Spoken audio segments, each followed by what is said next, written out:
So welcome, my name is Dr. David Brenner, and I'm going to share with you a little bit today about the well at the Olivewood Cemetery. Now this well goes back to when the caretaker used to have his house in the cemetery. And his house would stand right behind me between 1890 and 1910. But the well still stays here. It's not really properly a well, it's a below ground cistern. Wells or cisterns no longer have water that people want to drink from. The water is no longer potable. It's used as a trash pit. And that's what we discovered today when we stuck a camera down the well at the end of a GoPro painter's rod, basically.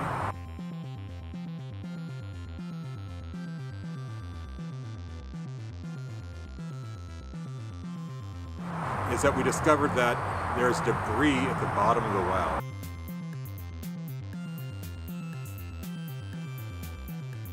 So there's artifacts, including what looks like broken bits of grave markers.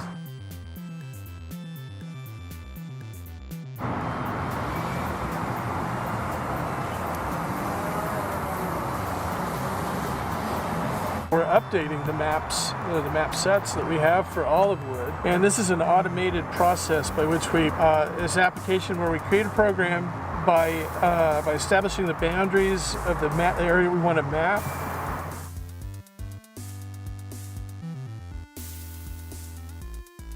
So what will happen is it's taking individual images that will later be stitched together and create an orthomosaic map, which is just a map of stitching together the overlaps. So that'll be a 2D high resolution map that we can zoom in and get a lot of detail of the mapped area. We're seeing a live version of the map, so as the drone is flying, it's stitching together the images here. And so as you see it, as it's flying, it's going to add another image on top, what they call live mapping.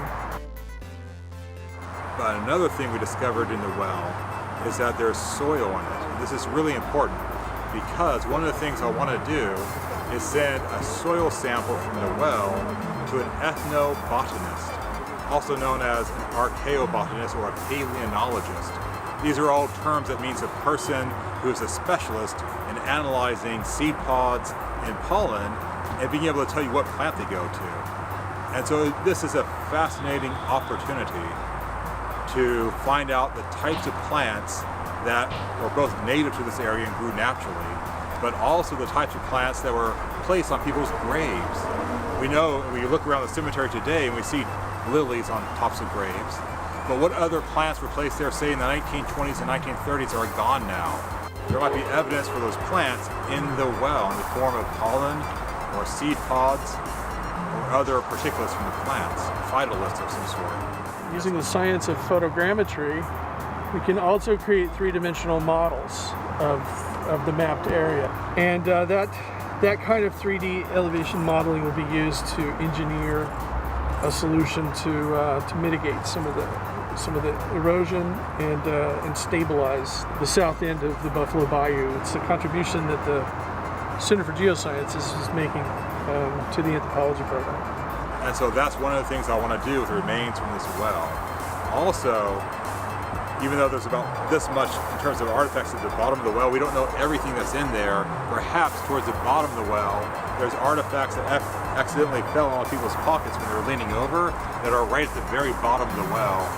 And this could have happened from people drawing water out of the well that used the cemetery, or maybe even Old Man Johnson and his family, the caretaker, the gravedigger who used to live here.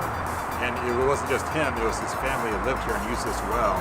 So we can find personal artifacts from the Johnson family, and we can find perhaps artifacts from people using the well as a water source, in this case a cistern, but also perhaps things that were thrown into the well once it's no longer used as a water source. And that's what we see remains of towards the surface, as we see bits of grave markers and other building material. So this could be a valuable resource in terms of showing off Olivewood's history.